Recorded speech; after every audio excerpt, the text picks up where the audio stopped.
믿음이 이렇게 중요한 것인데 대부분 사람들은 다 알고 있어. 그러나 뭔가 나와는 거리가 있는 것처럼 느껴지고 믿음 생활을 잘 누리지 못합니다.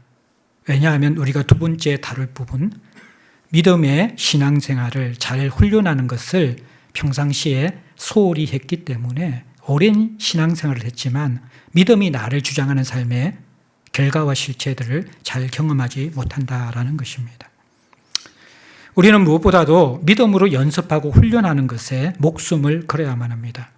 왜냐하면 훈련은 우리의 믿음 생활에 굉장히 중요합니다. 제2의 천성이 될 때까지 믿음으로 사는 법을 우리는 지속적으로 훈련을 해야만 합니다. 왜냐하면요, 우리의 몸은 예수를 알기 전에 육체의 욕심을 따르는 본성을 따르는 삶을 살아가는데 굉장히 익숙해져 있기 때문입니다.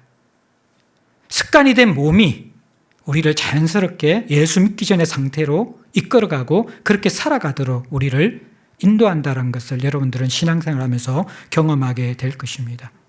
따라서 우리가 새로운 신분과 또 그 지위에 걸맞는 삶을 살아가기 위해서는 믿음으로 살아가는 것이 지속적으로 연습되고 훈련되어 제2의 천성이 될 수 있도록 해야만 합니다. 그러기 위해서 그 첫 출발점은 무엇보다도 예수를 닮아가는 삶에 최우선 순위를 두기로 결단해야만 합니다. 결단해야만 됩니다. 사실 믿음으로 살아가기 위해서는 내가 붙잡아야 될 믿음의 대상, 목표가 내 인생에 가장 소중하다는 것을 다시 한번 인식하고 결단하고 그것을 받아들여야 되는 것이죠. 먼저 예수를 따른다고 우리는 결단하고 다짐해야만 합니다. 예수를 닮는 것이 내 인생의 가장 소중한 일이라고 결단하는 삶들이 필요합니다.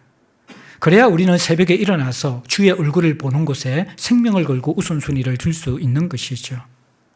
예수님을 사랑하는 것에 우선순위를 둘 때 우리는 수많은 긴급한 일의 행보 속에서도 주님 앞에 예배하는 삶을 놓치지 않는 것이죠. 예수를 사랑하는 삶에 우리의 생명을 걸 때에 그분이 우리에게 당부하신 복음 전도와 제자를 삼으라는 그 명령을 위해서 때로는 우리가 부족하고 연약하지만 입을 벌려 복음을 나눌 수가 있고 우리의 삶을 깨트려 제자로서 살아갈 수 있는 것이죠. 많은 사람들은 이 출발점 속에서 결단이 희미할 때가 많이 있습니다. 예수 닮는 것도 중요하지만 아직까지 내 삶의 가치 속에서는 세상에서 내가 어떤 사람이 될 것인가, 세상에서 어떤 삶을 살 것인가, 사람들의 눈에 어떤 존재가 될 것인가, 그것이 내 인생을 지배할 때가 많이 있다라는 것입니다. 그래서 우리 지난 시간에 배웠던 목표를 다시 한번 생각해야만 합니다. 삶에 돈도 필요하고 인간관계도 필요하고 여러 가지 필요한 것들이 많지요. 사랑도 필요하고 가정도 필요하고 다 필요한 것입니다. 그러나 다시 한번 우리가 복음 안에 들어가면서 왜 내가 그리스도인이 되었는가? 허물과 죄로 죽었던 내가 구원받은 이유가 무엇인가? 내가 살아가는 이유가 무엇인가? 그 근본적인 문제를 다시 돌이키면서 내 인생의 목표는 예수 닮는 것이구나. 그분의 형상이 내게 이루어지는 것이구나. 신의 형상에 동참하는 것이구나 라는 것을 다시 한번 우리는 깊은 기도와 내 삶의 질문 속에서 확인하는 것, 그리고 다시 결단하는 것, 그것을 분명히 해야만 하는 거예요. 그렇게 결단하고 다짐한 다음에는 이제 믿음으로 살아가는 것, 말씀으로 배운 것을 계속 받아들여서 연습해야만 합니다. 빌립보서 4장 9절 말씀에 보면 너희는 내게 배우고 받고 듣고 본 바를 행하라 라고 합니다. 배우고 받고 듣고 본 바를 행하려고 노력하는 모습이 필요하고요. 디모데후서 4장 7절의 말씀은 망령되고 허탄한 신화를 버리고 경건에 이르도록 내 자신을 연단하라. 이전 번역에는 훈련하라 그렇게 이야기하고 있습니다. 일상의 중요한 부분들 속에서 우리는 계속해서 무너지거든요. 이 부분을 계속해서 믿음으로 싸우면서 훈련해서 그것을 이기는 것이 자연스럽도록 믿음을 사용해야만 합니다. 가장 우리에게 중요한 문제가 돈의 문제지요. 우리가 지난 시간도 다루었잖아요.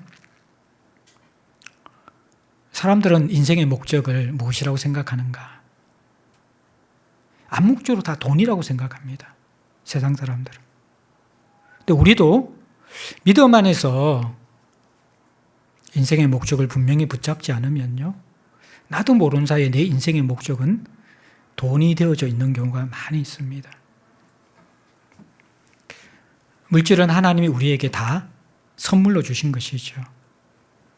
그렇다면 믿음으로 이 사실을 받아들였다 그러면 우리는 물질을 보는 것과 사냥하는 것에 대해서 주되심을 인정하면서 물질의 노예가 되지 않도록 끊임없이 싸우면서 믿음으로 분투해야만 하는 것이에요. 돈의 힘은요, 우리가 돈을 놓아버릴 때에 무너진다라고 그렇게 이야기하고 있습니다. 우리를 붙잡고 있을 때에는 우리는 결코 돈의 힘을 이길 수가 없는 것이죠. 믿음으로 돈의 힘을 이긴다라는 것, 이게 정말 주님 앞에 믿음을 발휘해서 싸워야만 할 것입니다. 무엇을 위하여 살 것인가? 세상 사람들은 먹고 마실 것을 위하여 살잖아요. 땅에 보물을 쌓아두는 것이죠. 그것도 자신을 위해서 쌓아두고요. 우리는 하늘의 보물을 쌓아둡니다. 그것도 우리 자신을 위해서 쌓아둡니다. 바른 가치를 가진 사람들.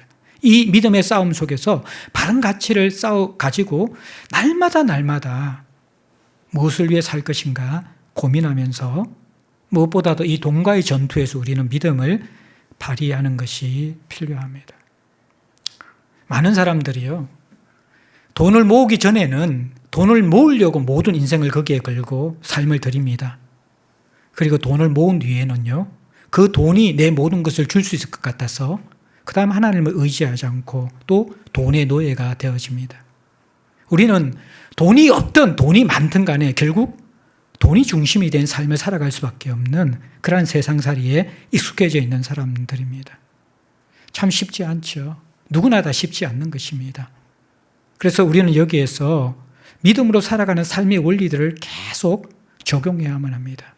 그것이 우리의 물질이 주님의 것이라는 것을 인정하는 것을, 청지기 정신을 가질 뿐만 아니라 물질의 일부를 주님 앞에 떼어놓는 것, 물질의 일부를 또 지체를 위해서 떼어놓는 것, 그 삶을 우리가 분명한 기준을 가지고 믿음으로 싸우지 않는 이상 시간이 갈수록 우리는 점점 그곳에 정복당하게 될 것입니다.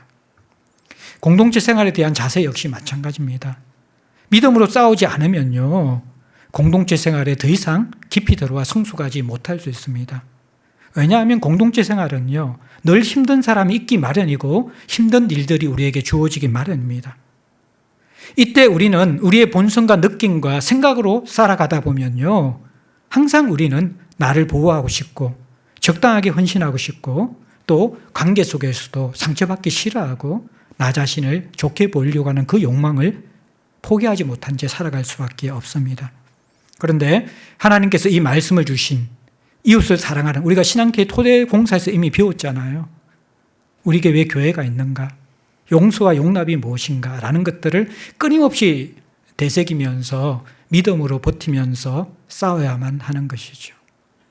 대부분 하나님이 우리를 성숙시키기 위해서 힘든 사람, 힘든 관계들을 허락해 주셨는데 그때 우리가 믿음으로 사용하지 않고 내 생각이나 내 경험으로 사용하게 되어질 때에 성숙의 기회가 사라져버립니다. 그리고 우리는 더 본성을 붙잡게 되어지고 더 철저한 자기중심성으로 돌아가면서 정말 하나님이 우리를 깨뜨려서 성숙시키는 그런 믿음의 열매들을 경험하지 못한 채 살아갈 수 있다라는 것입니다. 일상에 대한 자세도 마찬가지입니다. 일상에 대한 자세도 우리가 믿음으로 살아가지 않으면 늘 원망과 불평과 짜증투성이입니다. 우리가 얼마나 간사합니까? 직장을 구하기 전에는 그렇게 직장을 달라고 기도하고 나서 직장에 들어가자마자 불평과 투정이 나오죠. 사람들이 왜 이럴까? 일은 왜 이렇게 짜증나게 하는가? 회사는 왜 이렇게 돌아가는가? 그게 우리의 모습들입니다. 저 사람과 연애하면 내 인생에 천국이 열릴 것 같아서 교제하지만 이내 우리는 누군가 사랑이 이루어지고 가정을 이루게 되어지면요, 그 사람의 작은 허물과 연약함도 용서하기 힘들어하는 본성들이 쑥쑥 올라오면서 천국일 줄 알았던 가정이 여전히 자기 중심성 속에서 점점 지옥처럼 변해가는 것을 우리 인생 가운데 자주 느끼지 않습니까? 일상의 모든 것이 사실 그런 것입니다. 내가 얻기 전에는요, 그것도 얻으면 내 인생에 만족과 행복이 있을 것 같잖아요. 근데 막상 그 자리에 올라가고 그것을 얻고 나면 별것 아닌 것 같은, 그 안에서 또 불만족이 생기고 그 안에서 또 불평이 생겨나는 것들, 그것이 우리 인생의 모습이란, 이때 우리가 믿음을 사용해야만 하는 것이죠. 무슨 일을 하든지 주께 하듯 하고 어떤 사람을 섬기든지 주를 섬기듯 하듯. 내게 어려운 일을 주셨을 때 하나님 이 일들 속에서 나를 자라게 하시는가 보다. 힘든 관계를 주셨을 때 이 힘든 관계 속에서 내가 보지 못했던 나의 연약함과 본성을 깨닫게 하시고 나를 자라게 하시는가 보다. 모든 것이 하나님의 은혜와 하나님의 주관하심과 하나님의 계획 속에 있다라는 믿음의 눈을 열어서 보게 되어질 때 우리는 나를 향한 하나님의 음성을 들을 수 있는데, 그 믿음의 눈이 감겨지고 믿음의 귀가 닫혀지게 되어질 때에 결국 우리는 보는 것으로, 내 오감으로 그 모든 것을 해석해버리고 결정해버리고 믿음과 상관없는 세상의 방법으로 살아가게 된다라는 것입니다. 우리가 생명을 건다고 하는 예배도 마찬가지입니다. 특별한 느낌이나 특별한 감정이나 나의 어떠함으로 예배의 자리에 나오는 것이 아니라는 것입니다. 예배는 내 준비하는 것도 중요하고 설교자의 준비, 또 예배를 세우는 자들의 준비도 중요하지만 예배의 중심은 사람이 아니라 하나님이라는 것을 항상 기억해야만 합니다. 우리의 열심과 순수함들도 무너질 수 있고요. 아무리 좋은 교회와 설교도요, 어느 정도 시간이 지나면 익숙해져서 내성이 생겨져 버립니다. 그것이 우리의 예배의 중심이 되어서는 안 된다는 거예요. 예배의 본질은 죄인인 우리를 지성소에서 하나님이 만나주시기로 하셨다는 거예요. 하나님과의 만남의 자리가 핵심이 바로 예배라는 것이죠. 이것이 분명할 때 우리가 수예배 나오든 새벽기도 나오든 주일 예배 나오든 그 모든 자리가 하나님이 중심이 되는 자리가 되는 것이죠. 설교가자 누구인지 그것이 중요한 것이 아니죠. 내가 지금 어떤 상태에 있든지 그것이 중요한 것이 아니죠. 하나님이시잖아요. 그 하나님 앞에서 내가 지금 있는 모습 그대로 어떻게 반응해야 할 것인가. 우리가 부족하고 연약하다면 그 모습 그대로 그분의 은혜와 사랑 안으로 들어가는 것이고, 내가 하나님의 은혜 때문에 누린 것이 많고 올릴 것이 많다 그러면 벅찬 감사와 감격으로 그분을 높여드리는 것이고, 우리가 그 하나님 앞에 집중하게 되어질 때에 사람에 집중하고 내게 집중하는 예배와 차원이 다른 그러한 믿음의 실체 예배를 우리가 경험할 수 있게 된다라는 것이죠. 그런데 놀랍게도 너무 기본적인 원리이지만요, 저 역시 마찬가지고요. 오랜 신앙생활을 하면서 우리는 정말 구원받을 때뿐만이 아니라 신앙생활의 핵심인 이 믿음의 역할들을 놓쳐버리고 그냥 흘러떠내려가는지 익숙한 대로 내 경험대로 내 느낀대로 신앙생활하는데 이미 갇혀버리고 굳어져 가고 있는 건 아닌가, 우리는 돌아보아야만 합니다. 이러한 믿음의 삶을 위해서 계속해서 연습하고 훈련하면서 우리 홀로 부족하기 때문에 지도자와 공동체 역할이 중요합니다. 오늘 우리 빌립보서 4장 9절에 보면 너희는 내게 배우고 받고 듣고 본 바를 행하라. 자, 배우게 하고 그 말씀을 듣게 하고 행하게 하는데 지도자가 해야 될 일은 가르치고 본을 보인 것. 이것이 지도자의 역할이라고 바울이 사실은 암묵적으로 전제하고 있는 것입니다. 고린도전서 11장 1절, 우리가 지난주에 살펴본 본문에서도 내가 그리스도를 본받는 자같이 너희는 나를 본받는 자가 되라. 사실 이 말씀을 전하면서 제가 가장 부담스럽고 불편한 구절입니다. 하지만 하나님은 먼저 신앙생활한 우리들에게 또 리더십들에게 중간 모델의 역할을 하라, 그렇게 분명하게 가르치고 있습니다. 믿음이 어린 자가 하나님을 직접 본받기가 어렵습니다. 그래서 디딤돌이 필요하고 중간 모델이 성경은 필요하다고 합니다. 근데 지도자가 해야 될 역할은 완전성을 추구해야 되지만 완전할 수 없죠. 그게 우리의 어려움이고 힘듦이죠. 지도자의 본은 진정성과 자라감이 있는 것입니다. 진정성과 자라감. 저 사람이 그래도 마음의 중심에 하나님을 사랑하고 있구나. 그래서 저 사람이 인생을 살아가는데 기초를 하나님을 붙잡고 살아가려고 몸부림치고 있구나. 그 본질과 기초는 무너지지 않아야 되는 것이죠. 저 사람도 약점이 있고 가까이 가보니까 되게 어린 것도 있고 부족한 것도 많네. 그런데 자꾸 자라가고 있네. 조금씩 자라가고 있네. 이것이 있게 되어질 때, 이 진정성과 자라감이 있게 되어질 때에 그것이 본이 되는 것이죠. 이러한 지도자의 본과 또 공동체 지체들의 마중물 같은 역할. 제가 늘 비유하지만요. 그러니까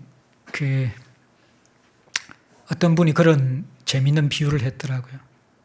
오늘날 한국교회 목사들, 지도자들이 예수께서 찢어진 휘장, 그래서 모든 사람들이 지성소로 들어갈 수 있도록 열어놓은 그 휘장에 자꾸 바느질을 하고 있다는 거예요.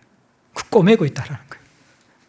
그러면서 자꾸 지도자를 통해서 들어가도록, 목사를 통해서 들어가도록 은근히 그런 가르침 내지는 그런 정서들을 흘려보낸다라는 것이죠. 야, 목회자 없이 큐티 통해서 신앙생활 할 수 없어. 너희들끼리 성경 공부하면 그 이단이 될 수 있어. 위험해. 계속해서 목회자를 바라보도록, 목회자 중심의 신앙생활이 되도록 그렇게, 물론 이단들도 많이 있고요. 또 때로는 너무 어린데 본받음이 없이 자기 혼자 중구난방으로 신앙생활을 해서 분명히 위험하죠. 그러나 교회가 한 사람에게 너무 포커싱 되어서 한 사람 한 사람 각자가 그리스도께 들어갈 수 있는 그 찢어진 지성소에 닫히 바느질을 해서 자크를 채우면 안 된다는 것이죠. 그런데 또 하나, 이 지도자뿐만 아니라 자크를 채워서도 안 되지만 여러 본받을 만한 사람들을 공동체에서 세워놓는 것. 쉽게 이야기하면 영적인 오빠, 언니, 형, 누나, 그리고 부모를 많이 세우는 것. 그것은 굉장히 중요한 것입니다. 왜냐하면 그렇게 될 때 바울이 이야기한 것처럼 나를 본받으라. 나를 본받으라. 근데 본이라는 것은 언제 받는 것이죠? 가까이 만나야지 본이 되잖아요. 결국에는 본이 되는 사람은 누구냐 그러면요. 멀리서 가끔 한번 보는, 주일날 설교 한번 듣는 제가 본이 될 수 있을까요? 그런 관계에 있는, 만약 저와 성도와의 관계라 그러면. 사실 본이라는 것은 나와 자주 만나고 그 삶을 알게 되어질 때에 그게 본이 되기도 하고 걸림돌이 되기도 하는 것이죠. 그 역할을 누가 하는 것입니까? 그것이 공동체의 마중물이 되어지고 디딤돌이 될 수 있는 많은 리더십과 앞선자들이 하는 것입니다. 저는 우리 공동체의 건강성이 얼핏 볼 때는 우리 교회는 강해 설교하는 교회. 새가족들이 올 때도 다 어떻게 보면 그런 예배 때문에 오게 됩니다. 설교 때문에 오는 경우가 대부분입니다. 그러나 진짜 그들이 제자들 교회를 누리게 되는 것은 다른 데 있다고 생각되어져요. 그것은 바로 우리 공동체 안에 있는 보석 같은 사람들. 정말 예수를 닮아가는 진정성 있고 자라가는 그러한 작은 리더들이 많거든요. 직분을 가져서가 아니라 정말 그러한 예수 닮아가는 진실성이 있고 자라감이 있는 사람들이 그 속에 하나님 사랑하는 마음과 교회 사랑하는 마음, 영혼 사랑하는 마음이 가득한 분들이 요소 보석처럼 박혀져 있거든요. 그게 공동체를 건강케 하는 것이고, 그러한 사람을 통하여서 사실 어린 자들은 믿음의 실체를 배우게 되는 것입니다. 그래서 이 지도자와 마중물과 같은 공동체 역할이 참 중요하다 이야기합니다. 이렇게 해서 우리가 믿음으로 신앙생활을 연습하고 훈련하고 지도자와 공동체가 함께 믿음의 본이 되어지게 될 때에, 그래서 한 사람 한 사람 믿음에서 자라가서 믿음이 삶의 원리가 되어지면 어떤 일이 생길까요? 예. 이 삶의 원리의 중심은 우리가 잘 아는 성경이죠. 보는 것이 아니라 우리가 믿는 것. 그 믿는 것은 말씀에서 나오는 것입니다. 디모데전서 3장 17절에 보면 성경, 이 말씀이 하나님의 사람으로 온전하게 한다 그렇게 이야기했어요. 모든 선한 일을 행할 능력을 갖추게 한다라고 했습니다.